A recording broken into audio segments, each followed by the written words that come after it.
میں اللہ تبارک و تعالی نے رمضان کی عظمتوں کا تذکرہ فرمایا ہے۔ چنانچہ اللہ تبارک و تعالی نے فرمایا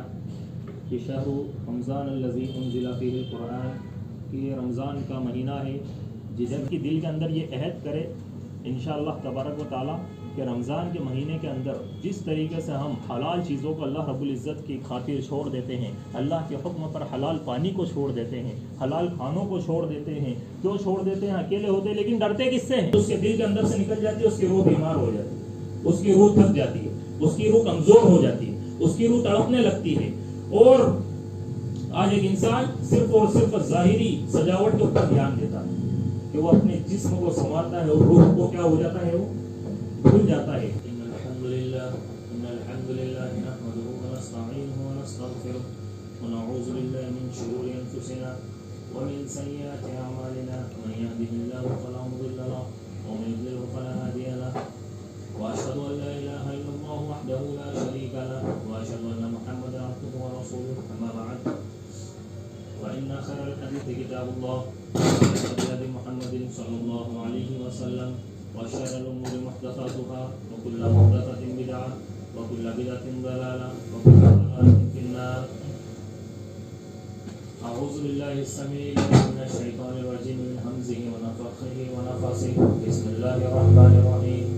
يا أيها الذين آمنوا اتقوا الله حق تقاته ولا تموتن إلا وأنتم مسلمون يا أيها الناس اتقوا ربكم الذي خلقكم من نفس واحدة وخلق منها زوجها وبث منهما رجالا كثيرا ونساء واتقوا الله الذي تساءلون به والأرحام إن الله كان عليكم رقيبا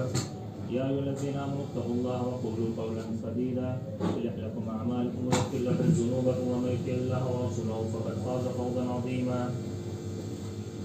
قال الله تبارك وتعالى في القرآن المجيد في مقام الآخر شهر رمضان الذي ينزل فيه القرآن هدى للناس وبينات من الهدى والفرقان فمن شهد منكم الشهر فليصم۔ تمام طرح کی تعریف اور توصیفات اللہ وحدہ لا شریک کے لیے جو تمام جہانوں کا خالق ہے، اور بے شمار درود و سلام نازل اللہ کے آخری نبی جناب محمد رسول اللہ صلی اللہ تعالی علیہ وسلم پر۔ ان اللہ وملائکتہ یصلون علی النبی یا ایھا الذین آمنوا صلوا علیہ وسلموا تسلیما اللهم صل علی محمد وعلی آل محمد كما صليت على ابراہیم وعلى آل ابراہیم انک حمید مجید اللهم بارك على محمد وعلى آل محمد كما باركت على ابراہیم وعلى آل ابراہیم انک حمید مجید۔ انتہائی سب عزیز لائق احترام قدر معزز سامعین حضرات، السلام علیکم ورحمۃ اللہ وبرکاتہ۔ ابھی خطبہ مسنونہ کے بعد میں نے آپ کے سامنے سورۃ البقرہ کی ایک مشہور آیت کریمہ تلاوت کی، جس میں اللہ تبارک و تعالی نے رمضان کی عظمتوں کا تذکرہ فرمایا ہے۔ چنانچہ اللہ تبارک و تعالی نے فرمایا کہ شہر رمضان الذی انزل فیہ القرآن، کہ یہ رمضان کا مہینہ ہے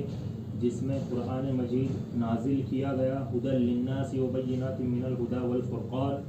یہ لوگوں کے لیے ہدایت ہے، رہنمائی کی چیز ہے، وبینات من الہدی والفرقان، اور یہ واضح صاف طور پر فرق کرنے والی کتاب ہے اللہ تبارک و تعالیٰ کی طرف سے۔ فمن شہد منکم الشہر فلیصم، تم میں سے جو کوئی بھی رمضان کو پائے تو اس کے روزے رکھے۔ اللہ تبارک و تعالیٰ نے اس آیت کے اندر رمضان کی عظمت کا تذکرہ فرمایا ہے، اور رمضان کو عظمت دی ہے قرآن کریم کے وجہ سے کہ ہم نے اس مہینے کے اندر قرآن جیسی عظیم کتاب، قرآن جیسا عظیم کلام، قرآن پاک جیسا عظیم تحفہ، قرآن جیسی عظیم نشانی آیت اللہ تبارک و تعالیٰ نے اس رمضان المبارک سے وابستہ کی۔ ہم بھی باذن اللہ تعالیٰ چند روز میں رمضان میں داخل ہونے والے ہیں۔ یقیناً رمضان کو اپنی زندگی کے اندر پانا یہ بہت بڑی سعادت اور بہت بڑی خوش نصیبی اور بہت بڑی خوش بختی کا باعث ہے کہ یہ بڑے نصیب والے ہیں کہ جو رمضان کو اپنی زندگی کے اندر پاتے ہیں، جن کی زندگی کے اندر رمضان ایمان کی، ہدایت کی، توفیق کی حالت میں آتا ہے۔ رمضان گزرتا تو ہے کل کائنات کے جتنے لوگ ہیں سب پر سے رمضان کا مہینہ سایہ فگن ہوتا ہے، گزرتا ہے، لیکن خوش نصیب وہ ہے جو اللہ کے نبی کا امتی ہو، اور خوش نصیب وہ ہے جو اللہ کے نبی صلی اللہ علیہ وسلم کا امتی ہونے کے ساتھ ساتھ اللہ کے ایک ہونے کی گواہی دیتا ہو، اللہ کے ساتھ کسی کو شریک نہ کرتا ہو، اور خوش نصیب وہ ہے جو اللہ کے نبی صلی اللہ علیہ وسلم کو امام کائنات مانتا ہو۔ خالی امام اللہ کے نبی صلی اللہ علیہ وسلم کو مانتا ہو، اس کے علاوہ جتنے ہیں وہ تمام کے تمام کی بات جو ہے رد کر دی جائے گی۔ امام کائنات سرور کونین جناب محمد رسول اللہ صلی اللہ علیہ وسلم کی بات کو مقدم رکھا جائے گا، سیرت کو مقدم رکھا جائے گا، ان کو آئیڈیل بنایا جائے گا۔ اس مناسبت کے ساتھ اگر کوئی شخص رمضان کے اندر داخل ہوتا ہے تو وہ اس کے لیے کیا ہے، خوش نصیبی کی بات ہے، ورنہ تو رمضان تمام ہی لوگوں پر سے گزرتا ہے اور ان کو کوئی فائدہ نہیں پہنچاتا، جبکہ یہ ایک بہت عظیم نعمت ہے اللہ تبارک و تعالیٰ کی طرف سے۔ پیارے نبی کریم صلی اللہ علیہ وسلم جب بھی رمضان کا مہینہ آیا کرتا تھا تو آپ صلی اللہ علیہ وسلم صحابہ کرام کو اس کی آمد کی خوشخبری سنایا کرتے تھے اور کہا کرتے تھے کہ اتاکم رمضان شہر مبارک، کہ اے صحابہ تمہارے اوپر رمضان کا مہینہ آ چکا ہے، یہ بابرکت مہینہ ہے۔ اور پھر فرماتے کہ اس مہینے کے اندر اللہ تبارک و تعالیٰ اپنے حکم سے جنت کے تمام دروازوں کو کھول دیتا ہے اور جہنم کے تمام دروازوں کو بند کر دیتا ہے، اور سرکش شیاطین کو اللہ تبارک و تعالیٰ زنجیروں کے اندر قید کر دیتا ہے۔ یہ اللہ تبارک و تعالیٰ کی طرف سے مسلمانوں پر نوازش ہے کہ اللہ رب العزت اس سرکش شیاطین کو جو باقی کے 11 مہینے ایک انسان کو اللہ کے دین سے گمراہ کر کے رکھتا ہے، ہدایت سے دور رکھتا ہے، نمازوں سے دور رکھتا ہے، تقوی سے دور رکھتا ہے، دینی امور سے دور رکھتا ہے، اللہ سے قریب ہونے نہیں دیتا، اللہ تبارک و تعالیٰ شیطان ہی کو قید کر دیتا ہے۔ یہ اللہ کی نوازش ہے ایک بندے پر، ایک مسلمان پر۔ اس رمضان کی آمد کے ساتھ ہی وہ احساس محرومی گزشتہ سال رمضان میں ہوا تھا کہ ہم پر سے رمضان کا مہینہ گزرا، لیکن کیا ہمارا دل اس بات کی گواہی دیتا ہے کہ ہم نے پچھلے سال رمضان کا حق ادا کیا تھا؟ وہ احساس محرومی اس آنے والے رمضان کی اہمیت کو ہماری نظروں میں اور بڑا بنا دیتا ہے۔ کیا آپ اس بات کو جانتے ہیں کہ زندگی میں ایک مسلمان کے اگر رمضان آتا ہے تو یہ اس کے لیے کتنی بڑی سعادت کی بات ہے، کتنی بڑی خوش نصیبی کی بات ہے، دنیا اور آخرت دونوں اعتبار سے۔ ایک حدیث سے اس بات کو آپ سمجھیے۔ اللہ کے نبی صلی اللہ علیہ وسلم کے پاس دو ساتھی آئے، ان دونوں نے ایک ساتھ اسلام کو قبول کیا۔ ہوا یہ کہ ان دونوں میں سے ایک نے اللہ کی راہ کے اندر جہاد کیا اور وہ اس کے اندر کیا ہو گیا، شہید ہو گیا، اور جو دوسرا بھائی تھا وہ 1 سال بعد، یعنی ایک رمضان گزرنے کے بعد 1 سال پورا گزرا، اور اس کے بعد کیا ہوا، وہ اپنی فطری اپنی طبعی موت جو ہے اس نے پائی۔ حضرت ابو طلحہ بن عبید اللہ رضی اللہ تعالیٰ عنہ نے خواب میں دیکھا، وہ دیکھتے ہیں کہ وہ بھائی جس نے جہاد کر کے اللہ رب العزت کی راہ میں اپنی جان کو قربان کر دیا، اور ایک وہ بھائی جو 1 سال بعد مرا لیکن اپنی طبعی موت مرا، جس نے جہاد نہیں کیا، جو 1 سال بعد جس کا انتقال ہوا، اس کو جنت میں سے آواز آ رہی ہے اور سب سے پہلے اسے بلایا جا رہا ہے، اور جس نے جہاد کے اندر اپنی جان قربان کی اس کو اس کے بعد آواز لگائی جا رہی ہے، اس کے بعد جنت کے اندر بلایا جا رہا ہے۔ یہ بات صحابہ کرام کے اندر ہوئی، اللہ کے نبی صلی اللہ علیہ وسلم کے پاس بات آئی۔ اللہ کے نبی نے فرمایا کہ سچ ہے کہ پہلے نے جہاد میں جان قربان کی اور دوسرے نے طبعی موت پائی، لیکن اس ساتھی کے درجات کو جو انہوں نے ایک رمضان اور اپنی زندگی کے اندر پایا اور اس میں جو انہوں نے روزے رکھے، اس نے ان کے درجات کو بڑھا دیا، اور 1 سال جو اور زائد نمازیں انہوں نے ادا کی، ان نمازوں کی فضیلت نے ان کے درجات کو بلند کر دیا۔ شہید کے فضائل و منقبت سے ہم سبھی واقف ہیں کہ شہید کے فضائل کتنے ہوتے ہیں، لیکن ماہ رمضان کی عبادتوں میں اللہ تبارک و تعالیٰ نے وہ تاثیر رکھی ہے، ماہ رمضان کے روزوں میں اللہ تبارک و تعالیٰ نے وہ طاقت رکھی ہے اللہ تبارک و تعالیٰ کو راضی کرنے کی کہ شہیدوں سے اعلیٰ درجہ یہ عبادتیں ہمیں اور آپ کو دلا سکتی ہے۔ اور شرط یہ ہے کہ خلوص کے ساتھ ایک بندہ کیا کرے، روزے رکھے، خلوص کے ساتھ ایک بندہ قیام اللیل کرے، اللہ رب العزت کو راضی کرنے کے لیے یہ عہد کرے کہ میں رمضانی مسلمان نہیں بن رہا کہ صرف نمازیں ابھی روزے رکھ رہا ہوں تو نمازیں پڑھنی ہے, ابھی روزے رکھ رہا ہوں تو مجھے اپنی زبان کی حفاظت کرنی ہے, ابھی روزے رکھ رہا ہوں تو مجھے اپنے اخلاق اچھے رکھنے ہیں, ابھی روزے رکھ رہا ہوں تو مجھے لغو و رفث کی باتوں سے بچنا ہے, ابھی روزے رکھ رہا ہوں تو مجھے اپنی نگاہوں کی حفاظت کرنی ہے, ابھی روزے رکھ رہا ہوں تو لوگوں کی امانت میں خیانت نہیں کرنی ہے, ابھی روزے رکھ رہا ہوں تو لوگوں کے بیچ میں درمیان میں چغل خوری نہیں کرنی ہے, ابھی روزے رکھ رہا ہوں تو ابھی مجھے جھوٹ نہیں بولنا ہے. یہ رمضان اس کے کسی کام کا نہیں. اللہ کے نبی جناب محمد رسول اللہ صلی اللہ علیہ وسلم نے فرمایا کہ جو شخص روزہ رکھ لے اور اگر وہ لغو و رفث کی باتوں کو نہ چھوڑے تو اللہ رب العزت کو کوئی ضرورت نہیں کہ وہ اپنا کھانا اور پینا چھوڑ دے, یعنی وہ کھائے پیے فل پیٹ بھرے, اللہ کو اس کے روزے کی کوئی ضرورت نہیں. اب اس نے اگر مان کے چل لو لغو اور رفث کی باتوں کو بھی چھوڑ دیا, اس نے جھوٹ بولنا ساری چیزیں رمضان کے اندر کیا کری, جیسا بھی بیان کیا کہ سب چیزیں اس نے چھوڑ دی, روزہ رکھا ہے, اللہ کی عبادت کر رہا ہے. لیکن اگر اس کی نیت یہ ہے کہ صرف اسی مہینے کے اندر مجھے یہ ساری چیزیں چھوڑنی ہے اور عید کے گزرنے کے بعد پھر مجھے وہ تمام کام کرنے ہیں جو میں رمضان سے پہلے کیا کرتا تھا, تو اللہ کے نبی صلی اللہ علیہ وسلم نے فرمایا کہ اس شخص کی نعت خاک آلود ہو, اللہ کی لعنت ہو اس شخص پر کہ جس پر سے رمضان کا مہینہ سایہ فگن ہو, رمضان کا مہینہ گزرے اور وہ اپنی مغفرت نہ کرا سکے. تو وہ شخص تو پھر نامراد ہو گیا, کیونکہ اس کی نیت کیا تھی, اس کی نیت یہی تھی کہ مجھے ابھی ٹیمپریری صحیح ہونا ہے, جبکہ دل کے اندر یہ عہد کرے انشاءاللہ تبارک و تعالیٰ کہ رمضان کے مہینے کے اندر جس طریقے سے ہم حلال چیزوں کو اللہ رب العزت کی خاطر چھوڑ دیتے ہیں, اللہ کے حکم پر حلال پانی کو چھوڑ دیتے ہیں, حلال کھانوں کو چھوڑ دیتے ہیں, کیوں چھوڑ دیتے ہیں, اکیلے ہوتے ہیں لیکن ڈرتے کس سے ہیں, اللہ رب العزت سے کہ اللہ ہمیں دیکھ رہا ہے, ہم یہ چیز کھا لیں گے تو پھر باقی کے دنوں میں بھی تو اللہ دیکھ رہا ہے اور ہم اکیلے ہوتے پھر گناہ کیوں کرتے ہیں, کیونکہ اللہ کا ڈر باقی دنوں میں ہمارے دلوں کے اندر, تو گویا کہ ہم اللہ کو دھوکہ دے رہے ہوں گے. ایک انسان روزہ رکھتا ہے, روزہ کی عبادت ہے کہ نہیں, روزہ ایک عبادت ہے, ایک انسان روزہ رکھتا ہے اور اس میں اگر تنہا بھی ہوتا ہے وہ نہیں کھاتا حلال چیزوں کو, تو پھر زبان کی حفاظت کرنا عبادت ہے کہ نہیں, اپنے اخلاق کو سنوارنا عبادت ہے کہ نہیں ہے, جھوٹ سے بچنا عبادت ہے کہ نہیں ہے, چغل خوری سے بچنا عبادت ہے کہ نہیں ہے, کسی کی امانت میں خیانت کرنا عبادت سے بچنا عبادت ہے کہ نہیں.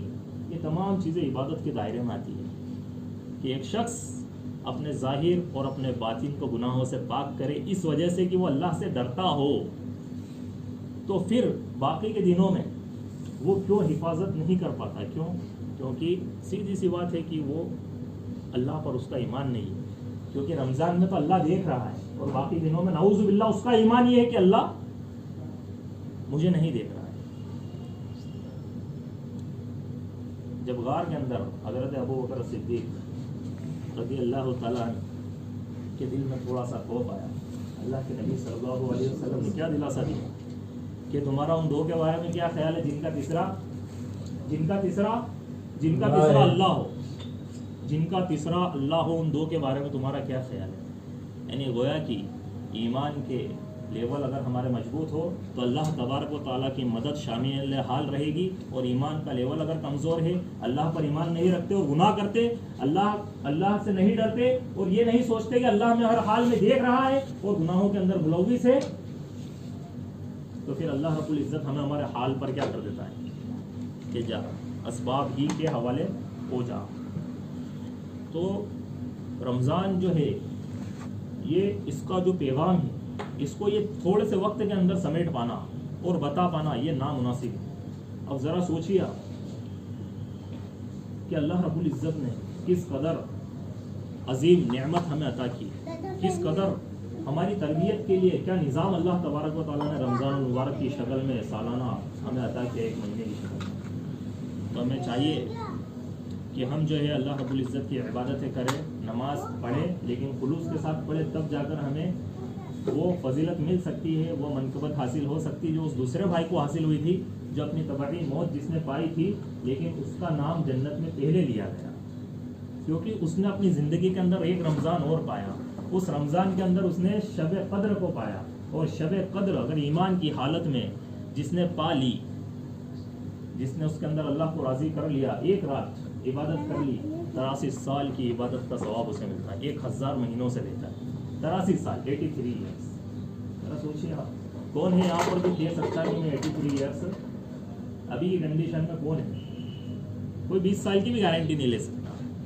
20 دن کی بھی نہیں لے سکتا، اور موت تو اتنی قریب ہے کہ ابھی ایک سلام پھیریں گے دوسرے کی نہیں لے سکتا، جمعہ پورا ہونے تک بھی ایک شخص، تو پھر 83 ایئرس کی عبادت کا ثواب اس کو ملا اور اس وجہ سے اس کی منقبت کیا ہو گئی۔ تو حضرات گرامی،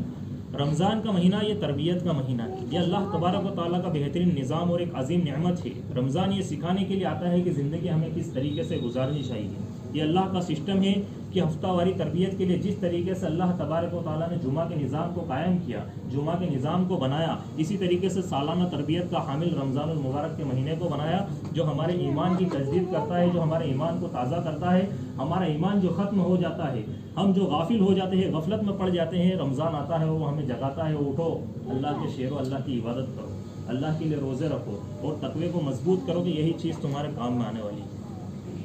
تو یہ رمضان کا ایک عظیم سبق ہے کہ پوری زندگی کو ایک روزہ بنا لو،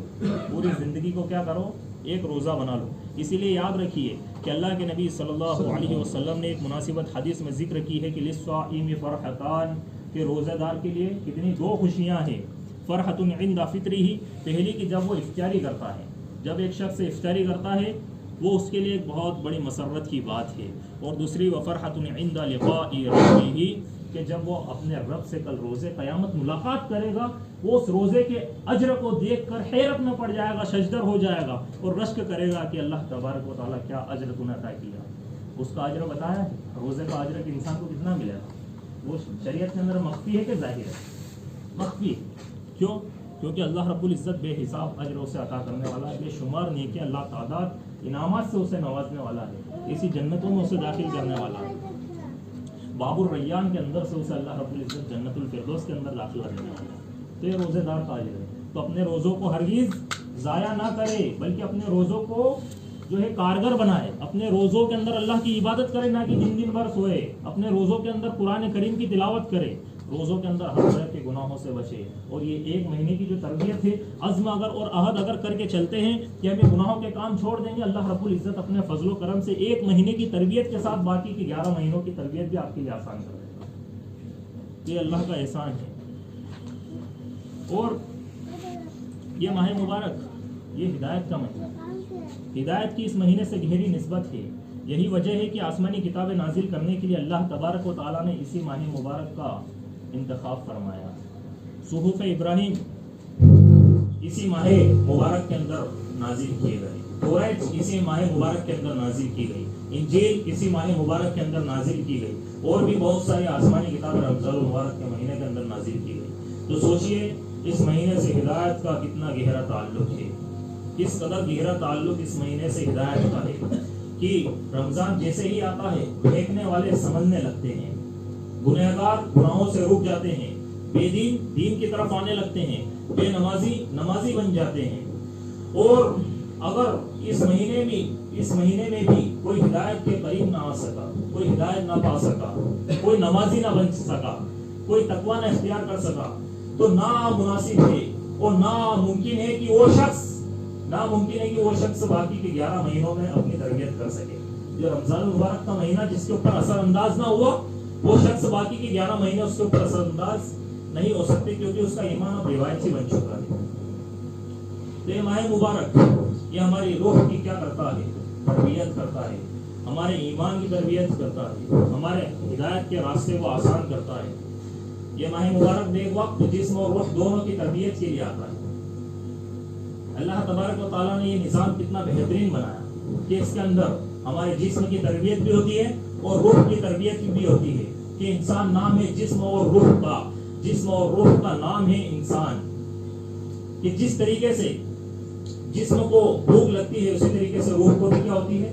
بھوک لگتی ہے۔ جس طریقے سے جسم کی پیاس ہے روح کی بھی پیاس ہے، جسم کی بھی صحت ہے روح کی بھی صحت ہے، جسم کی مضبوطی ہے روح کی مضبوطی ہے، جسم جس طریقے سے کمزور ہوتا ہے روح بھی کمزور ہوتی ہے، جسم بیمار ہوتا ہے روح بھی بیمار ہوتی ہے، جسم تھکتا ہے روح بھی تھکتی ہے۔ ایک انسان اس کی روح کب کمزور ہو جاتی ہے؟ جب اس کے اندر سے اللہ کا تقوی، اللہ کا ڈر، اللہ کی خشیت، اللہ کا خوف، اللہ کی محبت، اللہ کی قربت اس کے دل کے اندر سے نکل جاتی ہے، اللہ کے دین کی محبت اس کے دل کے اندر سے نکل جاتی ہے۔ جب قرآن کی محبت اس کے دل کے اندر سے نکل جاتی ہے، اس کی روح بیمار ہو جاتی ہے، اس کی روح تھک جاتی ہے، اس کی روح کمزور ہو جاتی ہے، اس کی روح تڑپنے لگتی ہے۔ اور آج ایک انسان صرف اور صرف ظاہری سجاوٹ کے اوپر دھیان دیتا ہے کہ وہ اپنے جسم کو سنوارتا ہے اور روح کو کیا ہو جاتا ہے، وہ بھول جاتا ہے۔ آسمانی شریعت اور آسمانی تعلیمات میں جو انبیاء اور رسول نے وہ اللہ تبارک و تعالیٰ نے اپنی طرف سے دی ہے، ان تعلیمات میں بیک وقت جسم کے تقاضوں کو بھی پورا کیا گیا ہے اور روح کے تقاضوں کو بھی اللہ تبارک و تعالیٰ نے پورا کیا ہے۔ اور یہ صرف اسلام ایک ایسا دین ہے جو اللہ تبارک و تعالیٰ کی طرف سے مقبول ہے، اور اس کے اندر ایک انسان کی روح کی تربیت کے لیے اللہ تبارک و تعالیٰ نے رمضان المبارک کے مہینے کو بنایا۔ چنانچہ اللہ تبارک و تعالیٰ نے قرآن مجید کے اندر فرمایا کہ یا ایھا الذین آمنوا کتب علیکم الصیام کما کتب علی الذین من قبلکم لعلکم تتقون، کہ اے ایمان والو تم پر روزے فرض کر دیے گئے جیسے کہ تم سے پہلے کی امتوں پر فرض کیے گئے تھے۔ اس لیے فرض کیے گئے لعلکم تتقون، تاکہ تم تقوی اختیار کرو، تاکہ تم اللہ تبارک و تعالیٰ سے ڈرو۔ اور تقوی ایک انسان کا جسم اختیار کرتا ہے کہ اس کا دل یا اس کی روح اختیار کرتی ہے۔ ایک انسان کا جسم بظاہر سجا ہوا نظر آتا ہے، لیکن اگر اس کے اندر تقوی نہیں ہے، وہ باڈی وہ جسم اس کے کسی کام کا نہیں۔ لیکن ایک شخص ہے جو بالکل گمنام ہے، پتلا دبلا سا ہے، اس کے ہاتھ پیروں میں طاقت نہیں، لیکن اس کا دل اگر یہ گواہی دیتا ہے کہ ڈرنا صرف اللہ تبارک و تعالیٰ سے ہے، تقوی صرف اللہ کا ہے، کہ اللہ رب العزت مجھے دیکھ رہا ہے، کہ اللہ رب العزت مجھے ہر حال میں دیکھ رہا ہے، میں جو بھی عمل اس کائنات کے اندر اس دنیا میں انجام دے رہا ہوں، شروع سے لے کر آخر تک میری سوچ کو جاننے والا اللہ ہے، میں جو دل کے اندر خیالات لاتا ہوں ان کو جاننے والا اللہ ہے، میرے رائے کے برابر دانے کے برابر جو عمل میں کر رہا ہوں اس زمین پر اللہ رب العزت ہر ایک بات سے واقف ہے، اور وہ صرف اللہ رب العزت پر ایمان لاتے ہوئے، اس سے محبت کرتے ہوئے اس کا خوف رکھتا ہے، تو وہ اس سے کئی زیادہ مضبوط ہے۔ جو شخص باڈی بناتا ہے، جس کا بدن مضبوط ہوگا لیکن دل کے اندر اللہ کا تقوی، اللہ کا ڈر نہیں ہوتا، تو یہ ایمان ہے کہ اس میں اللہ رب العزت نے اگر فرق کیا تو تقوی کی بنیاد پر کیا، کسی کے ذات کی بنیاد پر، کسی کے خاندان کی بنیاد پر، کسی کے حسب و نسب کی بنیاد پر، کسی کی نسل کی بنیاد پر، یا کسی کے آگے کوئی نام لگ رہا ہے اس کی بنیاد پر اللہ رب العزت نے فرق کیا ہے، تو صرف کس لیے؟ تقوی کی بنیاد کہ تم میں سے اللہ کے نزدیک بہتر وہ ہے جو کیا ہو، تقوی والا ہو، جس کے دل میں اللہ کا ڈر ہو، وہ اللہ کے نزدیک بہتر ہے اس سے جو شخص چاہے کتنا ہی مضبوط کیوں نہ ہو، کتنا ہی زمین اعتبار پر قوی کیوں نہ ہو، لیکن اگر اس کے اندر اللہ کا تقوی نہیں ہے، وہ اپنے آپ کو سوچتا ہے کہ میں خان ہوں، پٹھان ہوں، میں سید ہوں، میں مرزا ہوں، میں افغان ہوں، یا اور بھی کئی سارے ٹائٹل اپنے آگے لگاتا ہو۔ اللہ رب العزت وہ خالق کائنات ہے، مالک حقیقی ہے، وہ اس کائنات کو چلانے والا ہے۔ تمہارے نام، تمہارے حسب نسب، یہ سب ایک دھوکہ ہے۔ تم کتابیں اٹھا کر دیکھو، قرآن مجید کو پڑھ کے دیکھو، پہلے کی امت کے حالات کو پڑھو، سیرت کو پڑھو، معلوم چلے گا کہ کس طریقے سے اللہ تبارک و تعالیٰ نے ان کے حسب اور نسب کا جو گھمنڈ تھا، اللہ رب العزت نے پوری کی پوری قوموں کو چور کر کے رکھ دیا۔ کہتے تھے کہ من اشد منا قوة، یہ کوئی ہم سے زیادہ طاقتور ہے، کیا کرتے تھے؟ قوم سمود، من اشد منا قوة، ہم سے زیادہ طاقتور کوئی ہے؟ اللہ رب العزت نے ایک ہی ذریعے میں پوری پوری قوم کو ختم کر کے رکھ دیا۔ تو بھائیوں اور دوستوں، وہ اللہ رب العزت کی پاور ہے، اس کی طاقت ہے، اس پر ایمان لانا ایک بندے کے لیے ہی خوش نصیبی ہے، اس سے ڈرنا، اس کا تقویٰ اپنے دل کے اندر رکھنا ایک بندے کے لیے ہی خوش نصیبی ہے۔ اگر جو شخص بغاوت کرتا ہے اور جو شخص اللہ رب العزت کی نافرمانی کرتا ہے، رسول اللہ صلی اللہ علیہ وسلم کی نافرمانی کرتا ہے، گویا کہ وہ اپنے آپ کو نقصان میں ڈال رہا ہے، وہ اپنے نفس کو، اپنے آخرت کو نقصان میں ڈال رہا ہے۔ تو ایک انسان اپنی روح کا تزکیہ کرے، کس کی وجہ سے؟ تقوی کی وجہ سے، کہ وہ اپنے دل کے اندر اللہ رب العزت کا تقوی ڈال لے، اس کی روح بھی مضبوط ہو جائے گی اور جسم بھی مضبوط ہو جائے گا۔ آپ صلی اللہ علیہ وسلم نے فرمایا جسم کی تربیت کے تعلق سے کہ ما ملأ ابن آدم وعاء شرا من بطنہ، کہ ابن آدم نے اپنے پیٹ سے برا کوئی برتن نہیں بھرا، اپنے پیٹ سے برا کوئی برتن نہیں بھرا، اور جسم کی تربیت یہ روزہ ہے. میڈیکل سائنس کے حساب سے بھی اگر آپ دیکھیں تو انسانی جسم کی نشو و نما کے لیے، اس کی صحت کے لیے بھوکے رہنا ایک انسان کے لیے بے حد ضروری ہے. اگر ایک انسان بھوکا نہیں رہے گا، ہر وقت اس کا پیٹ بھرا رہے گا، یہ اس کی صحت کے لیے اچھی صفت نہیں ہے، درست نہیں ہے شریعت کی نظر میں بھی اور میڈیکل سائنس سے جس کو آج لوگ مانتے ہیں اس کی نظر میں. اسی لیے حدیث میں آتا ہے کہ 1/3 پیٹ کھایا کرو، 1/3 پیٹ پیا کرو اور 1/3 خالی رکھا کرو. اور جہاں تک روح کی تربیت کی بات ہے، رمضان کی عبادتیں، قرآن کی تلاوت، نوافل کو ادا کرنا، اللہ رب العزت کا ذکر کرنا، علم کو حاصل کرنا، نفس کا تزکیہ کرنا، صدقہ و خیرات کرنا، معصیت کے کاموں سے بچنا، لغو و رفث سے بچنا اور تمام طرح کی برے کاموں سے بچنا، قیام اللیل کرنا اور سب سے اہم بات کہ رمضان کے اندر روزے رکھنا، یہ ایک انسان کی روح کی تربیت کے لیے اعلیٰ و نمایاں کردار ادا کرتے ہیں. اور یہ رمضان المبارک کے مہینے میں ہوتا ہے. اسی لیے جو شخص اس کی کما حقہ قدر کرتا ہے، یہ مہینہ اس کے اندر غیر معمولی تبدیلی اور متقی ہونے کی صفت پیدا کر دیتا ہے. رمضان کا مہینہ یہ پیغام عمل کا مہینہ ہے. عمل کے اعتبار سے لوگ 3 قسم کے ہوتے ہیں. پہلے قسم کے لوگ با عمل جو عمل کرتے ہیں، دوسرے بے عمل جو عمل نہیں کرتے، اور تیسرے بد عمل جو کرتے تو ہے لیکن کیا کرتے ہیں؟ غلط کرتے ہیں. با عمل یہ بہت تھوڑے ہیں جو ہر وقت اللہ سے ڈرتے ہیں اور پیارے نبی کریم صلی اللہ علیہ وسلم کے ہر حکم کی تعمیل کرنے کی کوشش میں لگے رہتے ہیں. دوسرے ہوتے ہیں بے عمل جو اعمال صالحہ نہیں کرتے، اور تیسرے ہوتے ہیں بد عمل کے شریعت نے جن کاموں سے انہیں روکا ہے وہ انہی کاموں کو کرتے ہیں. اور بد عمل بھی آپ کو مسلمانوں کے اندر مل جائیں گے، با عمل بھی مل جائیں گے اور بے عمل بھی مل جائیں گے. لیکن افسوس کی بات یہ ہے کہ بد عمل زیادہ ملیں گے، کیونکہ جن کاموں سے اللہ اور اس کے رسول صلی اللہ علیہ وسلم نے روکا ہے وہی کام کرنے میں ہمت لگی ہوئی ہے. رمضان ان تینوں قسم کے لوگوں پر سے گزرتا ہے. جو پہلے سے با عمل ہے، رمضان انہیں جنت کی ریس میں آگے کر دیتا ہے کہ وہ مسابقت پا لیتے ہیں. اور جو بے عمل ہے، رمضان انہیں عمل کی دعوت دیتا ہے کہ حقیقی مومن بن جاؤ، دعاؤں سے جڑ جاؤ، مناجات سے جڑ جاؤ اور روزوں سے جڑ جاؤ، نماز کی پابندی کرو، اللہ رب العزت کا تقویٰ اپنے دلوں کے اندر ڈال لو. اور جو بد عمل ہوتے ہیں، رمضان ان کو تنبیہ کرتا ہے